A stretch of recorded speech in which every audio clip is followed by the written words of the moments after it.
Wait a minute, what am I doing? Two men and a what? Two friends from film school, one who graduated, one who did, and they decided to make a podcast. Okay, this has never been done before, right? Okay. This is Matthew and Harrison's Two Men in a Movie. It's not what it sounds like. Yeah, no, they yell at me all the time about overcooking the burgers. Nice. Like, yeah, I know. Or running out of buns. It's like, Christ. Leave me alone. I'm not even high in weed, and I have no MILF to go home to.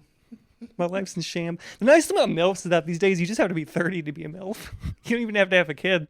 As soon as you're like 30, they're like, that's a MILF, which I appreciate as a child hater. Oh, I have so many. I'm not going to... moving on. Please introduce the podcast. Welcome to the Two Men in a Movie podcast, where each week one man shows another man a movie he can't believe he hasn't seen. I am your MILF-loving host, Matthew Olenchek, joined by my DILF, my work DILF, Harrison Poole. How are you, babe? I'm doing great, hon. How are you? I'm doing fine. You know, I'm doing good. I was literally gonna say something about the weather. It's a bit chilly outside. I have to refill my tires later because the air pressure's going up and down, but that's not exciting. I forgot about that. I should actually do that. What's nice is because I have a brand new car, I can just press a button and it shows me my air pressure. Your new car you got for free? Yeah, all new cars are free. But I was handling a bit strange. Not like bad or dangerous, just was like, well, this is off. And I checked, I'm like, oh, that tires are low. Nice. So this is an interesting this is an interesting movie because neither of us have actually seen this. Neither of us. That's a different man or a woman. I don't know. The internet never tells. dwcalle. Yeah, on YouTube. Shouts out to you for giving us a good movie because we're coming out of October of a body horror that made me uncomfortable and maybe some heated, if correct, arguments about what it means to love Halloween. And so it's nice to just have like a nice, good movie we both agree on to coast back into. Yeah, no, this is a masterpiece. 10 out of 10, love it. Very Jewish. So Jewish. So Jewish. It's a Serious Man. Yes. By the Coen Brothers. Yes. 2009. Yes. And it does... There is such a close connection between like Catholicism and Judaism. Sure. And not just because one persecuted the other for centuries. Sure. But like there is that old ritual heavy tradition. And that's something that I was watching. I'm like, I didn't have the exact same things growing up, but it's similar enough that I'm like, I get this. And we both just have a lot of guilt and complain about everything, don't we? We're both all angry with God, angry with ourselves. I think if every Catholic watched this movie, we'd have less Jewish hate. Anti-Semitism? I don't use dirty words like that. I say Jewish hate. Okay. It gives a power. But yeah, I wasn't Catholic, as we all know. Yeah, I'm not going to heaven. Okay. Wasn't baptized correctly. I went to Protestant school for... Fuck you. For 13 years. I did feel some connection to this. I think I finally understood earlier this week why I don't dislike Protestants. I dislike the faith very heavily. And it really is just the lack of like tradition. Sure. Like I appreciate the grandeur of like Islam, Judaism, any other major religion except Protestants religion were the big things. Even the Mormons have it. But like it is it's just, it doesn't feel old or grand. Okay. And it just, I don't know. Grape juice instead of wine. Some Protestant churches also do wine. It just feels like I don't know. It doesn't feel like it's a part of something great to me. I go in there and it's like going to a shanty town. But yeah, continue about your Protestant upbringing. Nah, I'm good. No, we may not have steep tradition, but we do also have the guilt. Like Like don't make that face. We also have the guilt and the fear of a god sending us to hell. Trapped inside of me is a 6-year-old boy terrified of a hell he doesn't know whether or not he believes All you guys in. gotta do is say the last minute. You're fine, because God say. And there's also the Prosperity Bible is like a very uniquely. That's the big thing. The Prosperity Bible, which is uniquely Protestant, uniquely American Protestant, and it is so antithetical to Catholicism and my Catholic soul. The idea that God would give you good things, insane to me. Why would he give you a fancy car and a house? You've been a bad boy. You looked at a woman once. You thought a naughty thought once. You didn't do all your Hail Marys. You don't get shit. You have to fight for everything. Fight against God, who you're afraid of. There's no love of Jesus. It's fear. It's a religion of fear. We also have a basis of fear. Nah. Love like the devil. Which Jews don't believe in. There's no hell. Okay.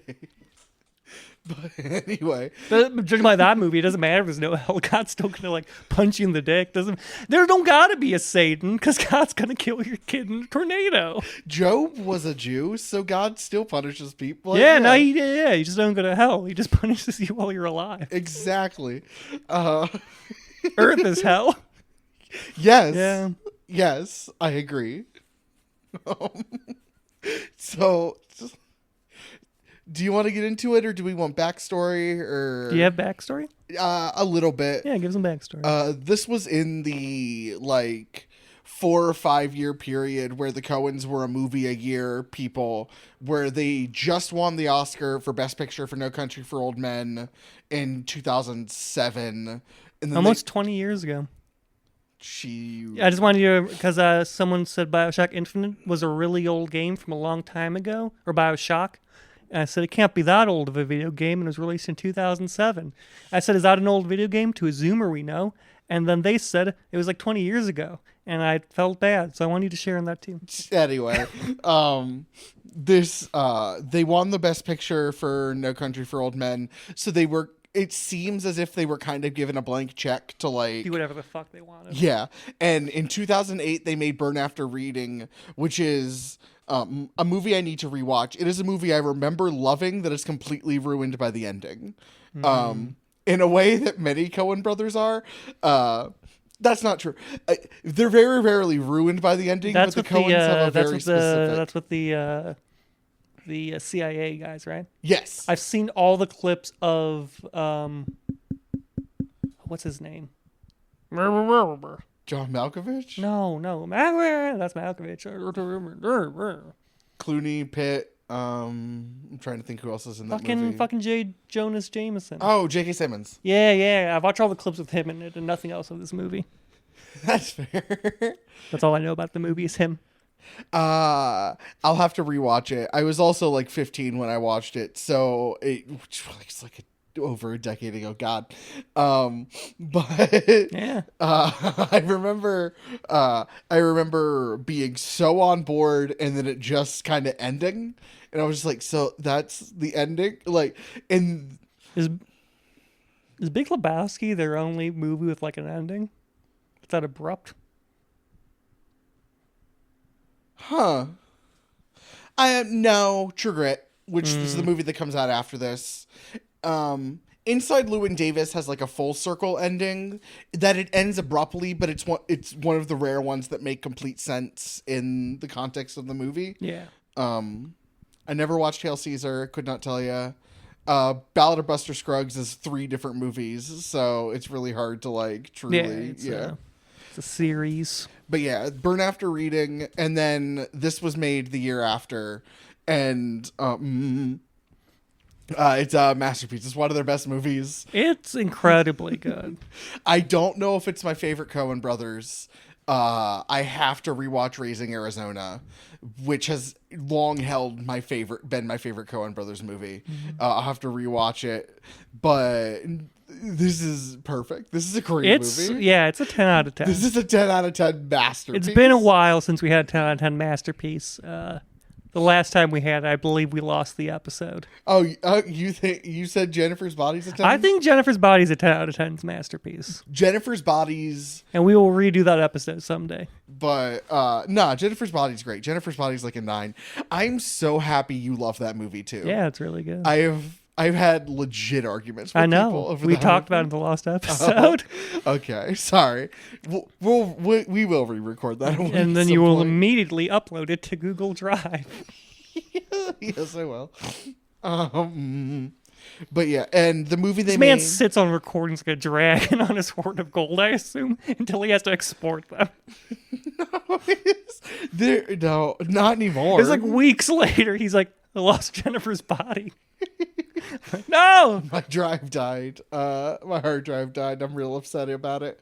But yeah, the year after this, they make True Grit, which I don't think wins, but is also nominated for Best Picture.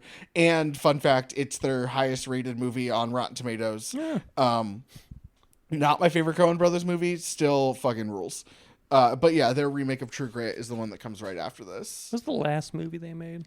Ballad of Buster Scruggs. And then That's a TV series, isn't it? Well, it's an anthology for Netflix. Okay. And then the one before that was Hail Caesar. Hail Caesar, yeah, Hail Caesar. Yeah. Which I have not seen. I've heard you either love it or hate it. I've heard there's so few people in the middle ground. I refuse to watch anything that so heavily involves the Navy. Okay. Because I assume it's racist. Because my grandfather was in the Navy, and he's incredibly racist. So do you want to talk... this was a viewer-suggested movie, so, like, neither of us really... Yeah, neither You of have us technically really... seen more of it, so I'll let you take the lead. I have not. We saw the exact same amount. No! Because you saw that part twice. Oh, my gosh. Yeah! So this movie... it follows a 1960s Jewish family in Minnesota, but it starts in the 19th century. It's not Russia, but Russia.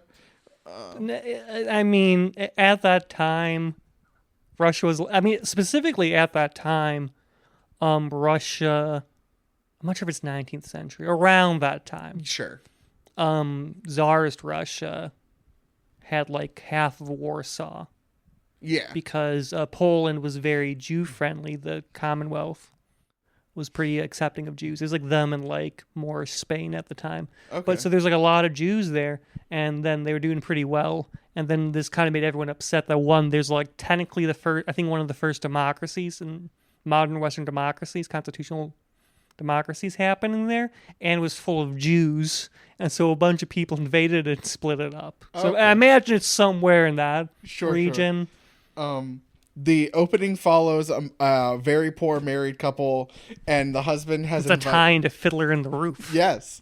It very much felt like it as I was watching it, it felt like the beginning of Inglourious Bastards, just like vibe wise, not in context, not in anything, just truly vibe wise. I was like, oh, There's Jews, there's a wooden house.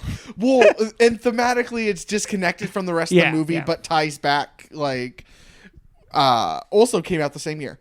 Did it? Yeah. Bastards was 2009. Yeah. Was it? Yeah. Huh. Yeah, because Death Proof was 2007, Bastards was 2009, and Django's was 2012. I don't know why I know that. But You have a DVD collection. I do own it on Blu-ray. Like every DVD. Every DVD ever? Okay. So the husband invites an old rabbi that they haven't seen in a while over. Yeah, because he runs into him because his cart breaks down and you have to fix it. Yes, and he invites him over for some soup. And the wife is like, yo, that rabbi's been dead for half a decade. It was like 3 years. Oh, that's closer to half a decade than not. It's close to a third of a decade. It is closer to half a decade than it is to 0. Yeah, I guess you're right. Yeah. When I say like, okay, for like Fuck, you got me. for like 3 years. It's happened like a year ago. Yeah, a decade. I mean, it's closer to a decade than not. No, I mean, no. Anyway. So like 3 years ago, this rabbi died, and the wife was like, "Don't invite. This is an evil spirit. Don't invite him in our house, please. Please don't." Yeah, because she's like, you've seen I forget, it's like the Yiddish word for ghost or demon or whatever. Yeah. And he's like, no. And she's like, yeah. And then he comes in. Yeah. And she's like, not hungry? A ghost, I see. And so he invites the rabbi comes, he invites the rabbi, and it's just real creepy intense. And the husband's trying to play it cool. The wife is very cold and just angry at the spirit. Yeah, the she whole just time. kind of be saying, like, you're a ghost. Yeah, the entire time. And then she fucking stabs him. She stabs him. I was gonna say stabs him with a knife. Like, what else do you stab with? Stabs Fork? him. Sure. He stabs him with a Sword? knife. And then the rabbi just goes, huh? And then gets up, places a little curse on him, and walks away. Says, he's like, who's the possessed one? Really? And he's bleeding, and then he leaves. Yeah. And then we now enter 1967 Minnesota. And Minnesota. No one there talks like this in the movie, so I think it's very unreal. To be fair, we mostly hang around Jews, who I believe are cultured enough not to say Minnesota. But it's 1967 Minnesota. We follow a Jewish professor who does it open with the student in his room.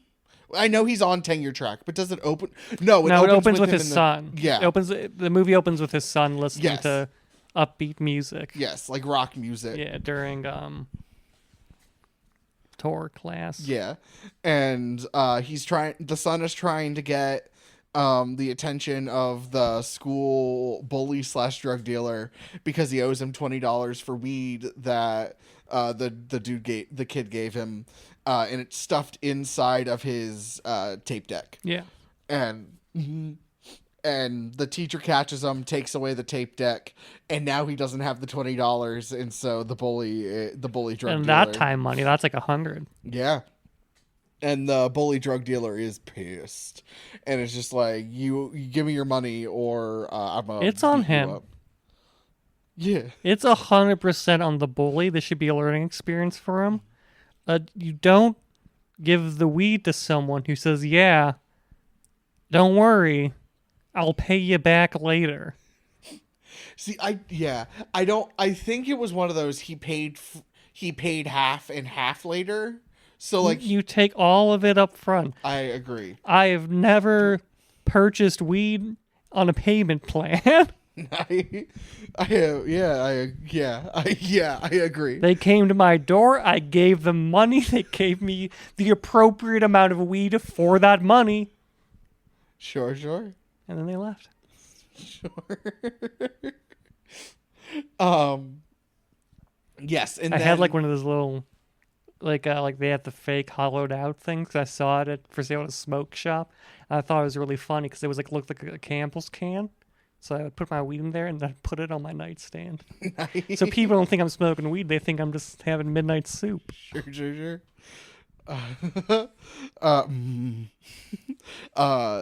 Then we learned that he's our protagonist. He's a physics professor. He's on tenure track. He does a little physics lesson.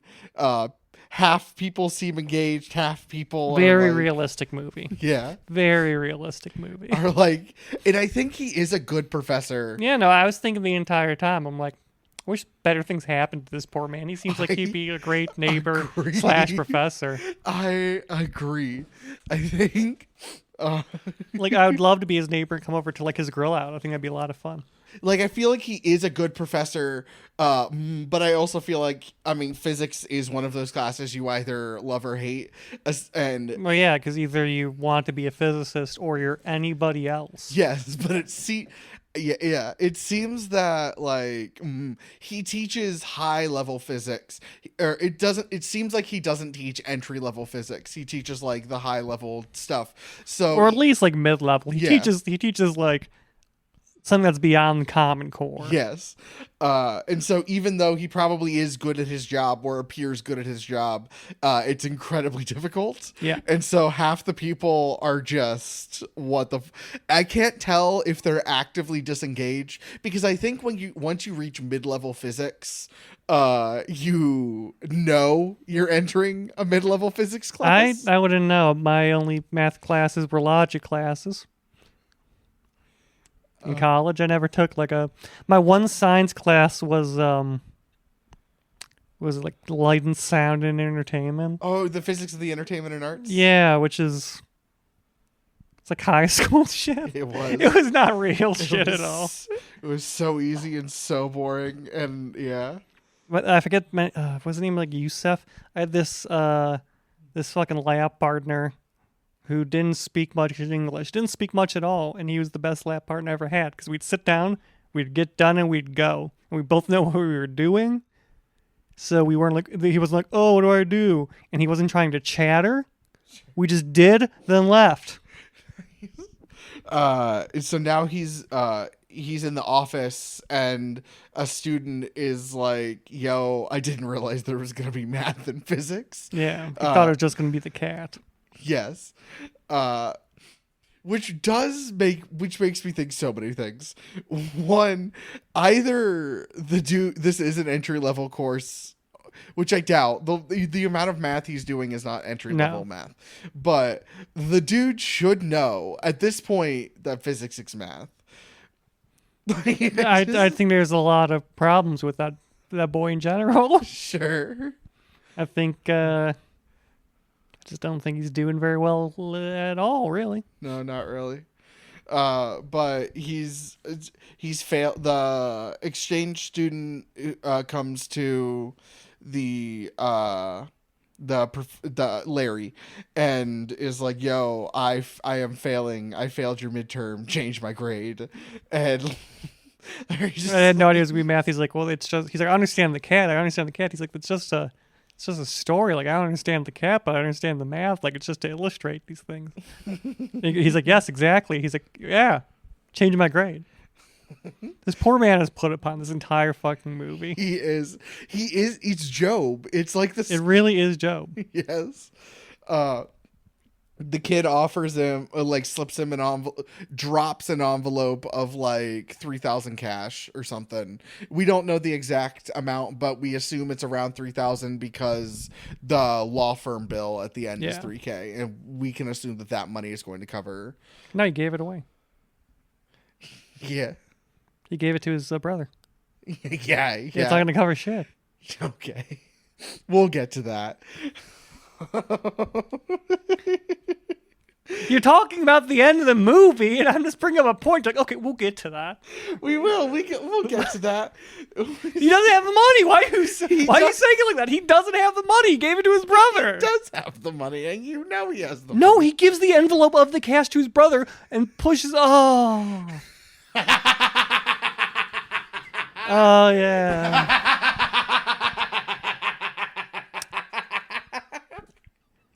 I forgot about that. Yeah. Anyway, I'm still right. And then see, I was wondering at the end. I'm like, why is he changing the grade? Does he think he's gonna get more money? He already gave it away. The boy in Hebrew school and the professor are father and son. The boy is studying the Torah to be bar mitzvahed, and that is the appropriate verbiage. Come, my boy, it's time for you to be bar mitzvahed. Yes. And the marriage, the parents' marriage is not going well. It's crumbling. She's seeing the neighbor on the side and wants to get married to the neighbor's side. Is it Abelman? Cy Abelman? Something like that.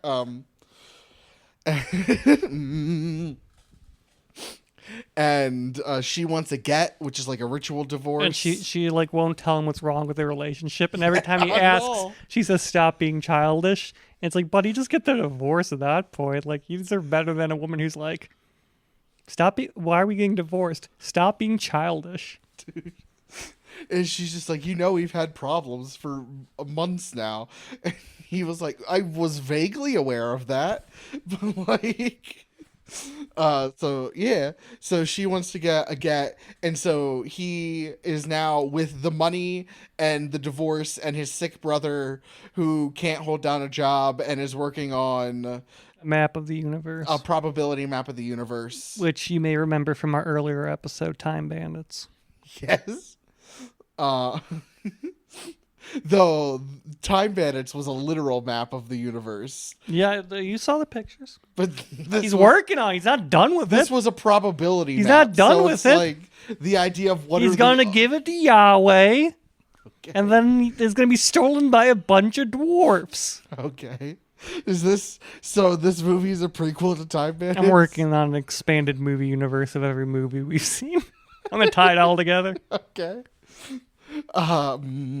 But yeah, so now Larry is having a crisis of faith, and he's trying to see this high up. I was gonna say preacher, rabbi. He's trying to see like the high up rabbi, and he keeps seeing intermediate steps. Like Simon Helberg is like the junior rabbi, Played by Mr. Big Bang. Yeah, Simon Helberg, Which is, it's ironic considering he's a physics professor. That's what Big Bang's about. Just a little observational humor there. Okay. Didn't land. That's all right. It's okay. I'm keeping It's that cool. in. It's cool. That's fine. It's cool. It's fine. It's fine. I'm keeping this in, just so you know. It's all right. It's pretty funny with a kill on stage. So, junior rabbi's big advice essentially is just go with God. Like it could What be. the fuck's a junior? Is that a thing? There's like little rabbis? I think it's like I don't know. I never studied the Torah or went to rabbi school. Like, That threw me for a loop. They don't have that in Catholicism. So the idea of there being a little one that's still technically a rabbi. but it's like Yeah. It's like there's tiers to the rabbi of a certain church. Yeah, see, all the hierarchy of the Catholic Church is just like geographical. Like the next high up is going to be like a county or a bigger region.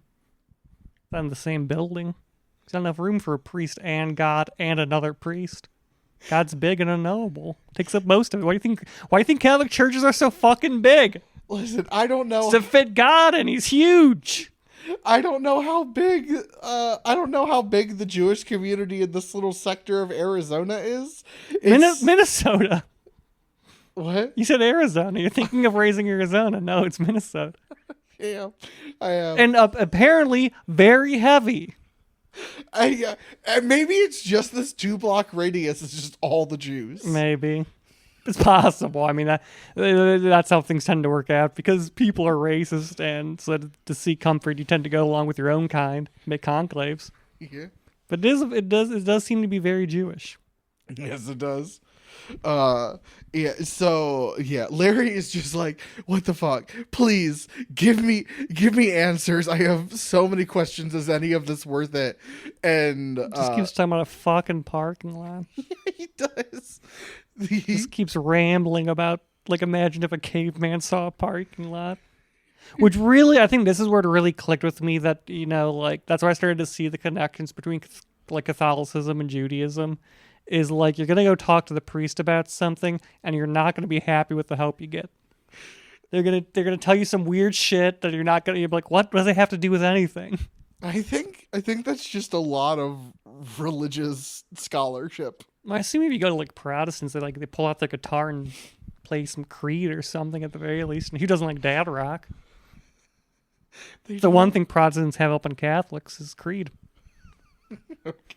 Fucking love Creed, dude. Okay. Want to make a movie? It's going to be this, but from the Catholic perspective. Soundtracked exclusively with Creed. Please Do you want to take over? No. I'm just sharing contributions. No, That's, I agree. We're having a conversation. This here. that wasn't combative. That was just like, No, are- I'm just. I said am I the one running through the entire plot, or are we going back and Well, I'm forth? clearly not talking about the plot at all. I'm talking about making a Catholic, a serious man soundtrack by Creed, which has nothing to do with the plot. It's just a fancy I'm having. Okay. Because like the tornado's coming, it's with arms wide open. So, Kick ass, dude. so, so the wife is seeing Cy Abelman, who's the neighbor widower, Yeah. whose wife is barely cold, even Yeah. though she's been dead for 3 years. Yeah, but it is. Although that's what the wife says, and he starts parroting it. Everyone else is like, "It's pretty fast." But like, everyone else is like, "Jesus Christ!" Cy Abelman, the neighbor widower, comes to visit. This is back at their house. Yeah.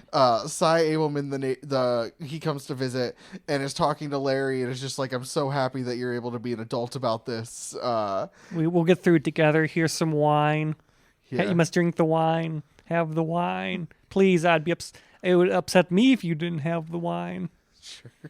Also, I'm just gonna mention like the other reoccurring issues he has. There's like one other issue that really isn't super plot important, but his son's upset with the reception of the TV. Yeah.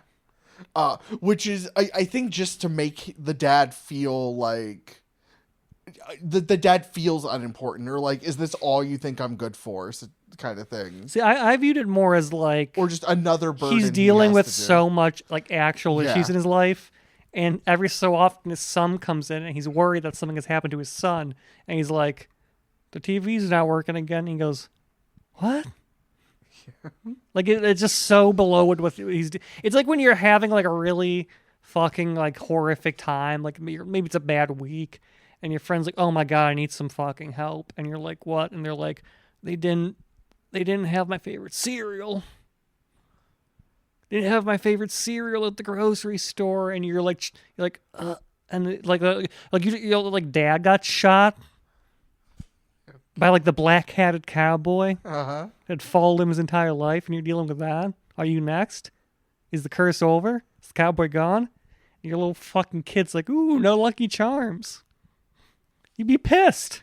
You'd be pissed. You're a man dealing with an angry god, a cowboy, and a man who might not be fucking your wife, but definitely wants to marry her. And your son's like, oh, my skateboard broke. Shut the fuck up. Shut the fuck up. You just don't like kids. I don't like kids. Yeah. Love MILFs, hate kids. Ain't that the paradox? Ain't that the real problem, folks? Everyone's like, oh, God's angry at me. Oh, I'm having a divorce. I think the real problem is that how do you get a MILF without a kid? Yes. You wait till a woman turns 30, because that's how our culture goes now. Okay. Like seriously, I know you don't jack off ever, but like if you look at like porn videos, like you can watch like the porn star will hit 30 and they start being labeled as a MILF. Concerningly, I saw someone who's like 25 labeled as a MILF. I forgot where we were again. Oh, and then he goes to.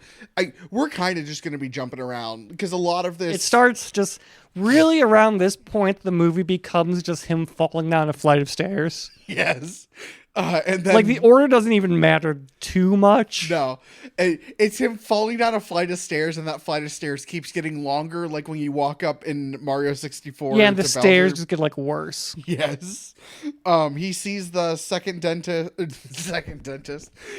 rabbi who tells the story of the dentist who saw essentially like "help me" written in a goy's teeth. And like Yiddish. In Yiddish, and he never saw it again. He didn't know what it meant, and then Larry's just like, "So what did it mean?" And the rabbi didn't know. He's like, oh, do good to your neighbor. Yeah. We meet the when he's fixed. Oh, there's the neighbor and his son who are very not Jewish, who actively don't like them, and the neighbor is like pushing, like he's trying to build stuff closer and closer to the property line, and he's building a shed. There's that one moment where he's like, is this person bothering you? Yeah. So even if I think it's one of those I don't like you, but we're still neighbors situations, which is cool. It's to show that he's not like a terrible piece of shit. Yeah, he's not fully anti-Semitic. He's just kind of rude in the dream. I think he's just rude. Yeah, I think the dream is him thinking he's anti-Semitic. I think he's just rude. Sure. But yeah, Larry fixes the satellite for a little while and sees some hot pair of MILF tits. An audience, so do we. Yes. He sees. I turned my movie to normal speed for that scene. I'm sure you did. I was like, ooga. Okay. Wow. Ba-doing, ba-doing. So he sees the neighbor sunbathing. What happens after that? He like passes out or something, or he just goes to bed. At first, I thought he fell off the roof because he had something on his forehead. Yeah, but it might have just been like he got sunburned. Maybe from the hot heat of those tits. Sure. And the dad of the Asian student who gives him the $3,000 bribe, he tries to give the money back, and the student is like, no, I didn't drop that. That's not mine. But you left this in my office. Yes, but I didn't drop that. That's not mine. Like, is weird, cryptic, like, legally I can't say this is a bribe, but this is totally a bribe. So the dad comes to his house with the student and is like, yo, accept our money. Because he's saying it's a cultural class, and he's like, is it a cultural custom to accept bribes? And he goes, yeah. He goes, yeah. And that's when the neighbor is like, is this man bothering you? Like, that's a really nice moment. The brother is real sick. He has like real upsetting, like, we don't really see cysts. I couldn't think I was gonna say boils, but like, yeah, we don't really see the cysts, but we see like him rubbing the back of his neck. He has to drain him each day. Yes. And the daughter wants to, is it the first time we mentioned the daughter exists? The daughter doesn't do much except kick the brother because he took $20 from her that she took from dad. Yes. And complained that she can't wash her hair to go out. Yes, because the uncle is Larry's brother, who I forget his name. Arthur. Thank you. This is the movie where I remember names, apparently. Arthur gets in trouble with the police because it's illegal to gamble in this little section of like Minnesota. The first, do they say that? Yeah, they do say that the first time. Yes. Yeah. They just show up. We skipped a bunch. Okay. They show up during the morning. What? You're right. We have to get to why there's a morning thing going on. Oh, yeah. Oh, my gosh. So, this movie is such, like, a Job's tale that so much happens. So, Larry gets in a car accident. Cy also gets in a car accident. It's kind of half implied that it's the same car accident, but it's not the same car accident. Not at all. No, but like you're half visually implied. Like, yeah, visually it's implied, but because Larry's going, he's very upset. He's going to work, and like everything's at this point, he's been forced to move out and live in a motel. Yes, with his brother, because despite saying wouldn't it make more sense for her to move in with you. That was refuted. Yes. So he's like just having a bad time, and Cy's driving to the country club. Yes. And Cy passes in the car accident. Larry's is more minor. He has like not even cuts and bruises, but is more like generally sore, and his car is kind of fucked up. Yeah. And he's also at this point another hurdle is that his son subscribed to a record. Yes. Of the month club. Yes. And he's like, I don't know what the fuck you're talking about. I was in a car accident. Leave me alone. Yes. He's also talking to a lawyer about getting a legal divorce in addition to getting the ritual divorce. And then when the police come... Yeah, because his son calls him and he's like, do you order a record club? This is about the TV thing. He's like, you have to come home. Mom's upset. And that's when he learns that like Cy's dead. Yes. So they do the ritual... I forget what it's called. It's the Jewish ritual of mourning that usually like the vigil. Shiva. Yeah, and then that's when the police come over and they're like, have him cut it out. Yes. Yeah, and the dude's like, dude, we're sitting Shiva right now. But yeah, he And they go, what? he's playing basement poker. They go, what? Yeah. The two things they always go, what? Because the other thing we get a lot of what's is he keeps saying, I need to get a get. Yes. And everyone goes, what? Even the mid-level rabbi gets it immediately. The junior rabbi is what? Yeah. And then it does click for him where he's like, oh, that's okay. Like I know what you but yes, the brother was playing basement poker because he was testing out his probability map of the universe, and he was winning and doing well. And then now the lawyer for the divorce needs another lawyer hires another, or like talks to one of his other lawyers friends at the firm about getting the criminal charges. And they also have a third lawyer doing the property dispute between him and his neighbor. Yes, and that lawyer has a heart attack. Yeah, it happens later. They don't really touch on it again, but yeah, the lawyer comes in. He's like, he found a loophole. He's figured it out, and then he just has a fucking heart attack. Yes. But yes, yes, and then they're living in the hotel. The neighbor woman, does he go over to the neighbor woman? Yeah, he goes over to her. What was the original? Do you why originally, or just like, hey? The scene before, he was talking about going to see the he had the dream where it's like you have to talk to the rabbi. Okay. He goes to see the neighbor woman, and she like gets him high. Yeah, there's really no hanky panky. She's really cool. She gives him weed and iced tea, and they talk about their problems. Yeah, it's kind of implied that she's a very sexual person and is like open to it. Yeah, but he's not. He doesn't either understand. She's got that deadpan bitch face I love in a woman. Understood. Sometimes agree. Always understand. But and then they fuck in his dream. Yeah, he's a series of dreams where they fuck, and then he gets put into a coffin by. This is a dream where he argues with Sai, and then Sai beats the fuck out of him, saying, "I fucked your wife. I fucked your wife." Yes, yes, and then yes, there's the repeated. The son is learning the Torah to be bar mitzvahed, and they have the big bar mitzvah service, and he does really well, and it's real nice and sweet. Despite struggling for a hot second because he's high as fuck. Yes, but and that's where we discovered the letters were written by Sai, because she's like, he thought highly of you. You wrote so many letters to the 10-year board. Yes, and the dad has been trying to see the highest, the chief rabbi, like the head rabbi. The eldest rabbi. Yes. I almost wanted to say master rabbi. The master rabbi. But the eldest, yeah. One rabbi to rule them all. Yes, the eldest rabbi. Larry has been trying to see him, and he only sees kids now for bar mitzvah, because he's old and retired. He just wants to have like a little fun, like, let me like wish these kids well into manhood, and then just go about my life.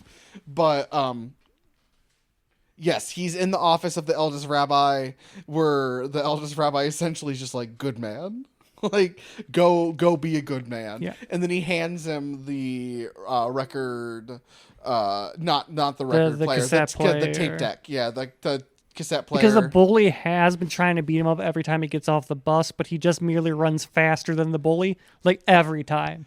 Every time after, like, we see a scene after school, he's just running from the bully, and it's not close. No. And yeah, so now we're near the end. There's so much that has happened. There's also the pool scene. Yeah, he has where he's like, "Oh, your life's so good." Yes. And then he has a dream where he pushes his brother off to Canada with the money, which is where I thought the money went, because I forgot it was the dream. Yes. But then he gets shot by his neighbor who says, "Look, another Jew, get him." Yes. The Arthur essentially has a breakdown at the motel pool.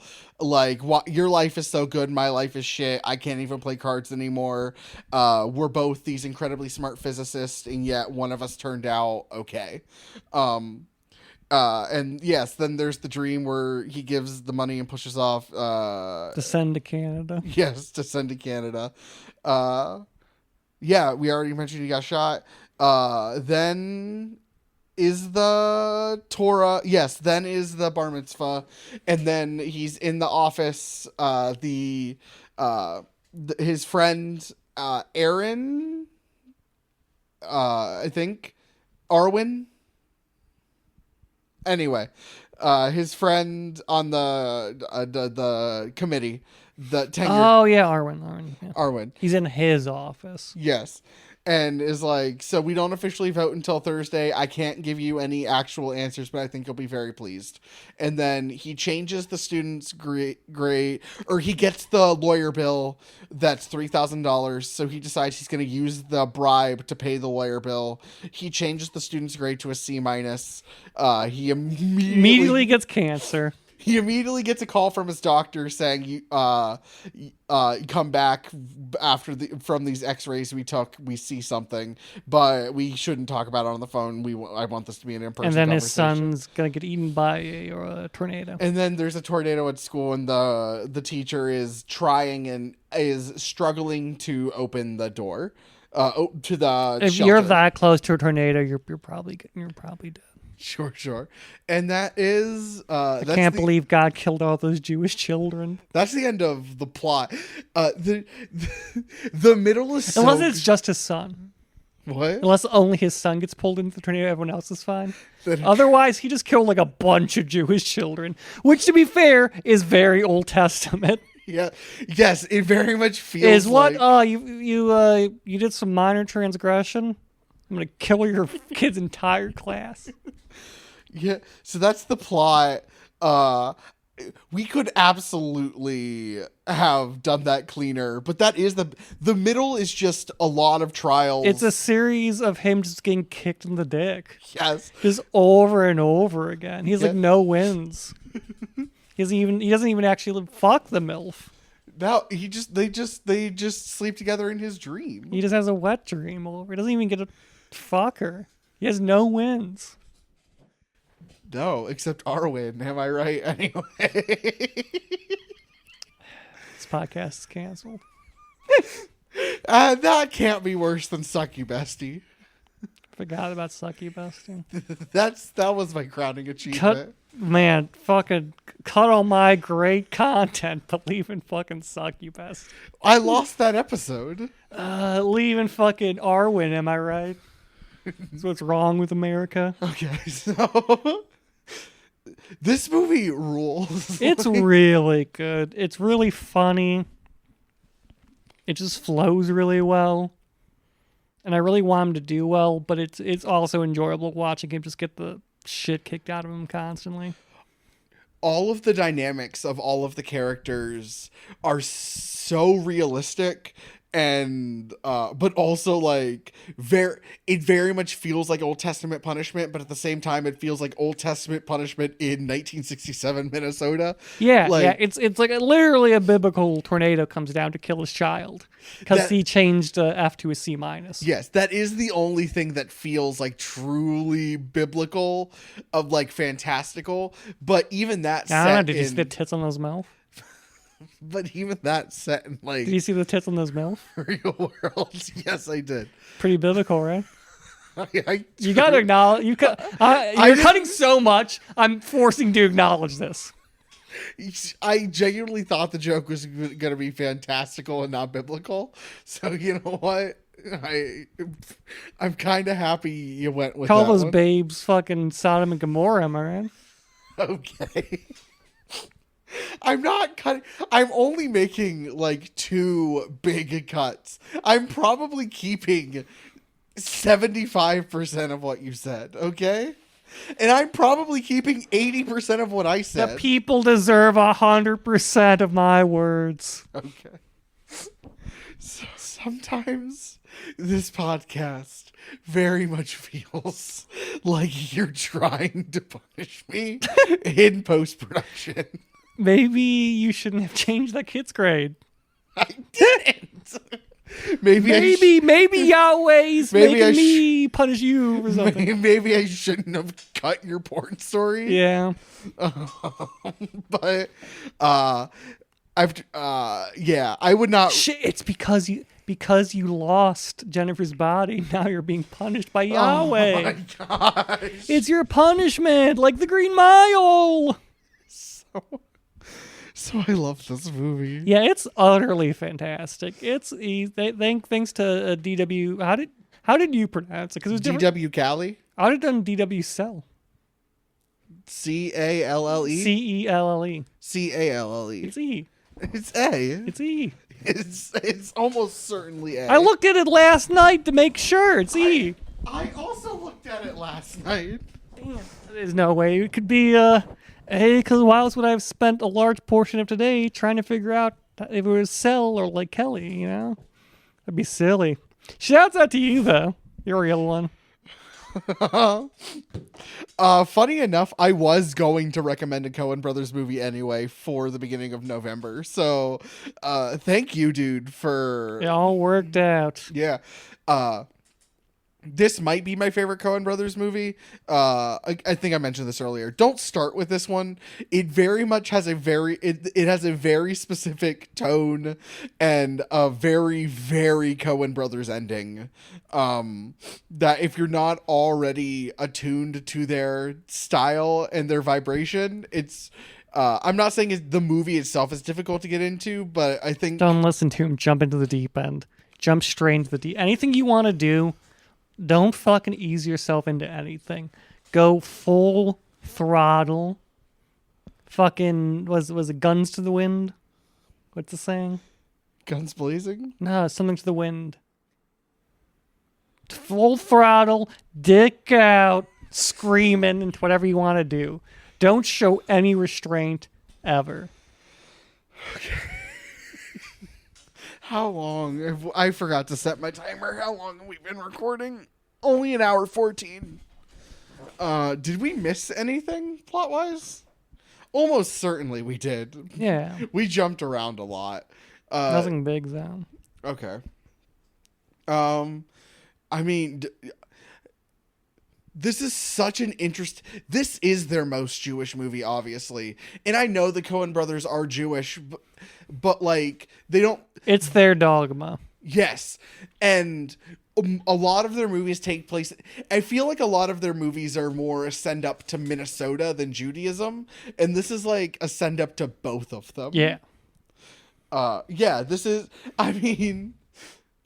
I guess it's their dog. It's the Coen brothers version of Dogma. Yeah, I guess. it's their Dogma. Because they're not they're not really fantastical. Like, they're not like superstitious-y myth fantastical filmmakers. No, but it's a movie that is probably a lot more enjoyable to someone of that faith. Like how like Dogma is so good for me to watch because I'm like, I'm Catholic. Did you hear Dogma? If it's finally free. Yes, I'm so excited. I'm gonna buy that Blu-ray. It's such a good movie. Please just buy a pizza. No, another movie for the collection, Neve. I own 2 versions of Dogma on DVD. Who needs food when an old hairy boy could have a third Dogma? I almost bought a bootleg Blu-ray at a comic convention in Cleveland. They had like a bootleg booth. And I didn't want to mention it when we were filming it, but when Neve was on for the guest episode, she was wearing a potato sack because she has no money for clothes because Harrison took her money to buy, like, I don't know, a 4th copy of Tusk. That isn't true. That isn't... Sorry, 5th. I found her in my car. She was, like, looking for change in the seats. I want more movies like this. Not necessarily... Like good movies? Yes, but like... I think most people want more good movies. No, but I want like more like personal... Like this... Like movies that feel like... You're at this point a master of your craft, so you get to make the personal movie. Like the Fableman... Oh yeah, like a Megalopolis or whatever it's called. Yeah, I haven't seen it. I've heard it's a mess. It's his personal movie. he made because he can make whatever he wanted. Which, He can make yeah. whatever he wanted to. I'm honestly, I love big swings and misses. This is a swing and a hit, but like, I'm sure it's really good, and people just are not great because they're like, "Where's Robert Downey Jr.?" listen, this is a mess. Like this movie, this podcast is a mess right now. I think because we both love it and admit it's a masterpiece, that it's really just, it's difficult to talk about. It is because there's nothing. It's really good. There's nothing really to complain about, and there's nothing to surprise us either. Not even Because it's the Coen Brothers. Like if this was a Michael Bay film, we'd be going on for hours about it. 1,000. But it's a very good movie made by very good directors. Yes. I will bring the movies I was going to bring. My original plan for this was I was going to do Blood Simple, and then my next choice was going to be Raising Arizona, because I wanted to show like what a first and second movie of the directors are. So you can like see a full, like how they connect, but also like a full glimpse in their process of like how they make movies. Without doing like a full filmography. Yeah. But we just jumped straight in the middle with just a fucking masterpiece they made. Yeah, it's we had another movie where we had the same problem because it was just like good movie made by good people, and we're like, yeah, it's great. Yeah, we had a little bit of that problem with Death of Stalin. Death of Stalin. Yeah, because the issue is that like I think that this is true for discussing movies in general. If you're not a pretentious piece of shit, it's really hard to go on and on about a movie you like. Because if you're a pretentious piece of shit, you're like, the lens work was exquisite. Let's talk about the lighting and stuff. And it's like, no, it's a great movie. Not all of the character dynamics are excellent. The actors are giving pitch perfect performances. Everything works perfectly. Yes. There's not much more we can say besides like, this is a great movie. You should watch it. And thank you so much for recommending this, dwcalle. Yeah, I had a great time. Watch this movie. It's Yeah, so just good. watch Any the movie. final It's thoughts? so good. I mean, it's. I touched on really everything. It's a great movie. It's a real like dogma, like we were saying, where it's like really, it's an identity movie. You can tell that it is made by someone of a particular religion, expressing that religion. It is a deeply Jewish movie. You'll enjoy it if you're a Catholic, though. There's very many similarities in our faiths. As a Protestant, you might be a bit confused about the idea of a ritual in church. Where's the guy on a guitar singing Creed? Where's old Uncle Johnny playing beer pong in the parking lot? What's happening here? But if you're from one of the true Abrahamic religions, I think you'll find a lot to enjoy in this movie. You know what? I'm gonna second that sentiment with and not argue with you. We've won. So We've done it. anyway, do you want to do social? Yeah. You can find us on Instagram at 2 Men Movie Podcast. You can email us pictures of hot MILFs at 2menmoviepodcast@gmail.com. You can follow me at Midwest_magician. You can see some cool Halloween pictures there. And my approaching middle-age hobbies I'm getting really into. And you can find like Florence Pugh at Florence Pugh, I'm pretty sure, on Instagram. Which is a good follow. The ideal woman, really. And be sure to, share this with your friends, your family, if you enjoyed it. Pass it around. Leave us recommendations too, please. This was great. Please, it takes very little effort. If you just type the name of a movie and hit enter, we'll watch it. You don't got to say shit. We're small enough that we might legit do that. I will. I have access to the, yeah. If and when we get big enough where we get multiple suggestions, we'll probably assemble a list and then have to do some Get in sort while of it's hot. organization. Get in while it's fucking Yes, hot. Get in while it's hot. A fun fact, I did reply to DW's comment. Yeah, I saw. And then I signed it Matthew as though you have access to the YouTube account. I was looking at it yesterday. I'm like, why'd I sign it? I mean, I guess he knows it's me, but like, Harrison can't sign, and only I have access to this because it's like hooked up to my personal thing. Because I'm not great at making separate accounts. You can find me at harrisonpoole.com. That's POOLE spelled out DOT.com. He thought it'd make it easier. It has not. No, I am probably going to have to change it again. He has a wild decision. Or not. You know what? Who cares? Thank you to Tristan Hostetter for our theme music. Thank you to dwcalle for this recommendation. Thank you guys for listening. Kisses. All right. Got a confession. This is Matthew and Harrison's Two Men in a Movie. It's not what it sounds like.